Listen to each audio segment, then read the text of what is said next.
Hello friends, வணக்கம் and welcome to my favourite recipes Tamil. இன்னைக்கு ஒரு டேஸ்டியான நல்ல புளிப்பாக ஊறுக்காய் எப்படி செய்யுதுன்னு பார்க்கலாம். அதுவும் நெல்லிக்காய் ஊறுக்காய் எப்படி செய்யுதுன்னு பார்க்கலாம். நான் இன்னைக்கு அரை நெல்லிக்காய் வச்சு தான் ஊறுக்காய் செய்ய போகிறேன். நீங்கள் இதில் வந்து முழு நெல்லிக்காயிலையும் செய்யலாம், இல்லைன்னா அரை நெல்லிக்காயிலையும் செய்யலாம். ஸோ ஃபஸ்ட்டு இதை வந்து இந்த காம்பெல்லாம் வந்து நீக்கி எடுத்துருங்க. எடுத்துட்டு தண்ணியில் போட்டு ஒரு 2-3 வாட்டி அலசி எடுத்துக்கோங்க. இந்த மாதிரி அலசி எடுத்துட்டு இதை ஒரு பாத்திரத்தில் வச்சிடலாம். இது வந்து நம்ம இப்போ வேக வைக்கணும். நம்ம இது இன்ஸ்டண்ட்டாக ஊறுக்காய் செய்யறதுனால வேக வச்சு எடுத்துக்கலாம். ஸோ ஒரு இட்லி பாத்திரம் வச்சுட்டு ஸோ அதில் தட்டில் நம்ம வச்சிருக்க நெல்லிக்காய் எல்லாத்தையும் போட்டுடலாம். நான் இன்னைக்கு 1/4 கிலோ அளவு நெல்லிக்காய் எடுத்திருக்கேன்.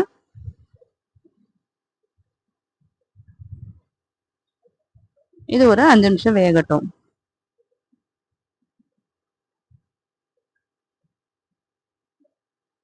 இப்போ பாருங்க, நெல்லிக்காயெல்லாம் நல்லா வெந்துருச்சு, கலர் வந்து சேஞ்ச் ஆயிருக்கு.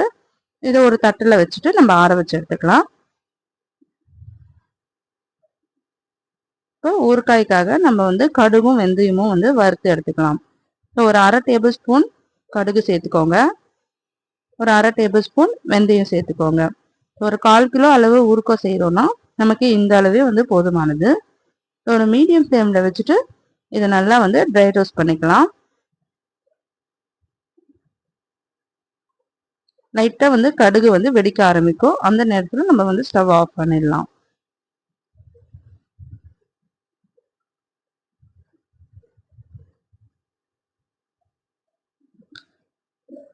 இப்போ வந்து நல்லா வந்து வறுபட்டுருச்சு. இப்போ வந்து நம்ம ஸ்டவ் ஆஃப் பண்ணிவிட்டு இதை ஆற வச்சுட்டு நம்ம மிக்ஸி ஜாரில் போட்டு பொடி பண்ணி எடுத்து வச்சுக்கலாம். பாருங்கள், நல்லா பொடி ஆயிடுச்சு.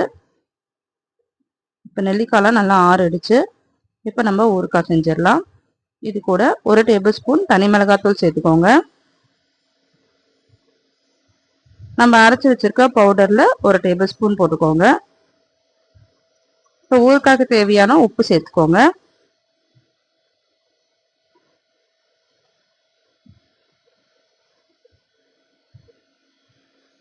சேர்த்துட்டு இது நல்லா கலந்து விட்டுருங்க. கலந்து விட்டுட்டு நம்ம தாளிச்சுக்கலாம். இப்போ கடாய் வச்சுட்டு அதில் வந்து நல்லெண்ணெய் ஊற்றிக்கோங்க. நல்லெண்ணெய் வந்து ஒரு 50 ml ஊற்றிக்கோங்க. எண்ணெய் கொஞ்சம் அதிகமாக இருந்தால் தான் ஊறுகாய் நல்லா ஊறி வர்றதுக்கு நல்லாயிருக்கும். நம்ம வந்து 1 மாதம் வரைக்கும் இதை வச்சு சாப்பிட்லாம். ஸோ எண்ணெய் கொஞ்சம் தாராளமாக ஊற்றிக்கோங்க.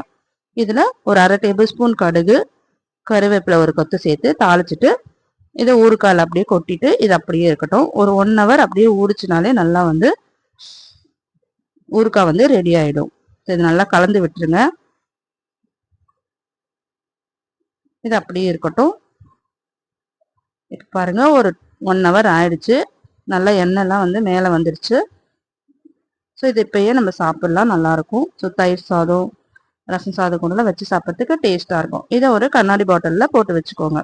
நம்ம சில்வர் இதில் வந்து போடக்கூடாது. கண்ணாடி பாட்டில் இல்லை பீங்கானில் போட்டு வச்சிட்டிங்கன்னா நீங்கள் 1 மாதம் வரைக்கும் வச்சு சாப்பிட்லாம். ஸோ அவ்வளோதாங்க, சூப்பரான ஊறுகாய் நம்ம செஞ்சுட்டோம். நீங்களும் ட்ரை பண்ணி பாருங்கள். ட்ரை பண்ணிவிட்டு எப்படி இருந்ததுன்னு கமெண்ட் பண்ணுங்கள். இந்த வீடியோ உங்களுக்கு பிடிச்சதுன்னா நம்ம சேனல் மை ஃபேவரட் ரெசிபீஸ் தமிழை சப்ஸ்கிரைப் பண்ணிக்கோங்க, லைக் பண்ணுங்கள், ஷேர் பண்ணுங்கள். தேங்க்யூ ஃபார் வாட்சிங்.